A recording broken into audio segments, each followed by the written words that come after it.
আসছে অর্থবছরের বাজেটকে সামনে রেখে জাতীয় রাজস্ব বোর্ডের ৪৬তম সভায় যোগ দেন বিভিন্ন পেশাজীবী ও ব্যবসায়ী সংগঠনের নেতারা। শুরুতেই ব্যবসায়ীদের পক্ষে একগুচ্ছ প্রস্তাবনা তুলে ধরেন এফবিসিসিআই এর প্রশাসক। প্রস্তাবে প্রাধান্য পায় কাঁচামাল আমদানিতে অগ্রিম আয়কর কমানো এবং রপ্তানির বিপরীতে উচ্চকর ১% থেকে কমিয়ে আগের মতো ০.২৫% ফিরিয়ে আনা।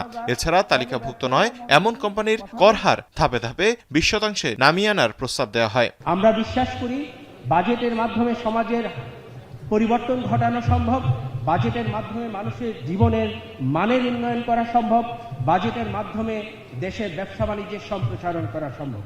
সভায় মাঠ পর্যায়ে রাজস্ব কর্মকর্তাদের হয়রানি এবং ভ্যাটের উচ্চ হার নিয়ে ক্ষোভ প্রকাশ করেন ব্যবসায়ীরা। রুগ্ন ব্যাংকগুলো রক্ষায় বিশেষ বরাদ্দের দাবি জানানো হয় সভায়।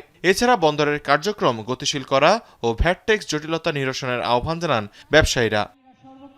ব্যবসায়ীদের অভিযোগ গুরুত্ব দিয়ে সহযোগিতার আশ্বাস দেন বাণিজ্যমন্ত্রী। বলেন, স্থবির বেসরকারি খাতকে ঘুরে দাঁড়াতে সহায়তা করবে সরকার। বিজনেস ফ্রেন্ডলি এবং অর্থনৈতিক ভালোভাবে পরিচালনা করার জন্য যে মৌলিক উপলব্ধিগুলির দরকার তার প্রত্যেকটি ওনার মধ্যে আছে এবং যথেষ্ট পরিমাণে আছে। এই ইকোনমিক ম্যানেজমেন্টটা, বাংলাদেশের অর্থনৈতিক ব্যবস্থাপনাটা is in a safe hand এবং আগামী দিনে ইনশাল্লাহ আপনারা সেটার প্রমাণ দেখবেন। সভায় অর্থমন্ত্রী বলেন, সরকার ব্যবসায় বাধা দূর করতে উদ্যোগ নিয়েছে। ব্যবসায়ীদের দাবি সাপেক্ষে 3 মাসেই সমাধান সম্ভব বলে মত দেন মন্ত্রী। বলেন, সম্ভাবনাময় রপ্তানি খাতে গার্মেন্ট শিল্পের মতোই সুযোগ সুবিধা দেওয়া হবে।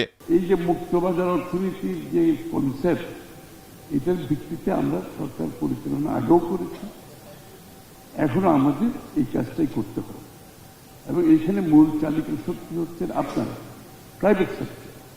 সরকার ফ্যাসিলিটেটরের রোল, ভূমিকা ছাড়া এর বাইরে সরকারের খুব বেশি কিছু থাকে না।